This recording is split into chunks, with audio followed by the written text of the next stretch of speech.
ললিতার বিয়ে অলরেডি প্রচন্ড দেরি হয়ে গেছে। অ্যাজ আ কন্টেন্ট ক্রিয়েটর যাই হয়ে যাক, এনি হাউ ভিডিও তো করতেই হবে। এদিকে মা প্রচন্ড তাড়া দিচ্ছে, কারণ আজকে ললিতাকে সাজানোর দায়িত্ব আমার কাছে। এবার ওকে সাজাতে গিয়ে যদি আমারই না মেকআপ, ওই জন্য নিজের মেকআপটা আগেই সেরে নিচ্ছি। আমার মেকআপ হয়ে গেলে যদিও মায়েরটাও করে দিতে হবে। অ্যাজ ইউজুয়াল স্কিন কেয়ারটা কমপ্লিট করছি। আজকে কথা ছিল একটু বিকেল বিকেল যাওয়া, ওর 10টার দিকে লগ্ন বলে আমি একটু আস্তে ধীরেই করছি, কিন্তু সব গোছাতে গোছাতে এতটা দেরি হয়ে গেল। মা তো বকা দিচ্ছে। ওদিকে বান্ধবী ললিতার গায়ে হলুদ হয়ে গেছে, এবার আর আমার রক্ষে নেই, ঝটপট নিয়ে পারো। যদিও টাইমের আগেই কিন্তু আমি পৌঁছে গেছি। আজকে না একটু আট পৌড়ে করে শাড়ি পরার ইচ্ছা হচ্ছে, তার সাথে কিছু পরবো গোল্ডেন জুয়েলারি। আর এই লুকটার সাথে আমি ভেবেছি একটু সিম্পল মেকআপ করব। বান্ধবী ললিতা সকাল থেকে অনেকবার ফোন করেছে যাতে আমি একটু তাড়াতাড়ি চলে যাই, আর আমিও ভেবেছিলাম একটু বিকেল বিকেলই যাব, কিন্তু প্রত্যেকবার যে কিভাবে দেরি হয়ে যায় কি আর করা। ফুল মেকআপটা পাউডার দিয়ে সেট করলাম, তারপর এই ভোঁতা নাকটাকে একটু কন্ট্রোল করে নিলাম, দেন ব্লাশ, তারপর একটা সিম্পল আই মেকআপ ক্রিয়েট করছি। আর জানো তো, হাজার চেষ্টা করলেও ক্যামেরার সামনে আমার আইলাইনার পরাই হয় না, তো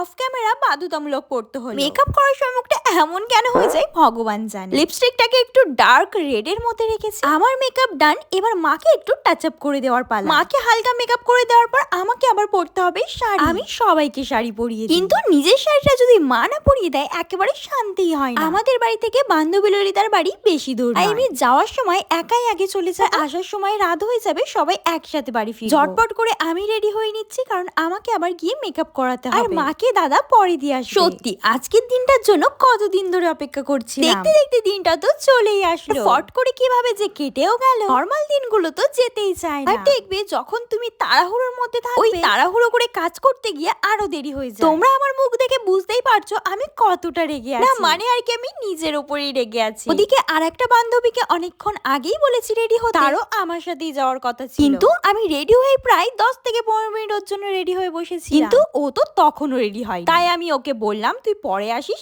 আমি চলে যাচ্ছি। শাড়িটা ওখানে গিয়ে আবার ঠিক করবো, যা এক ব্যাগ করে পরে নিলাম। ওখানে গিয়ে ওর মেকআপ শুরু করলাম, আর ওর লুকটা তোমাদের কেমন লাগছে কমেন্টে কিন্তু অবশ্যই জানাবে। বান্ধবী ললিতার বিয়ে পার্ট 2 পরের ভিডিওতে আসছে।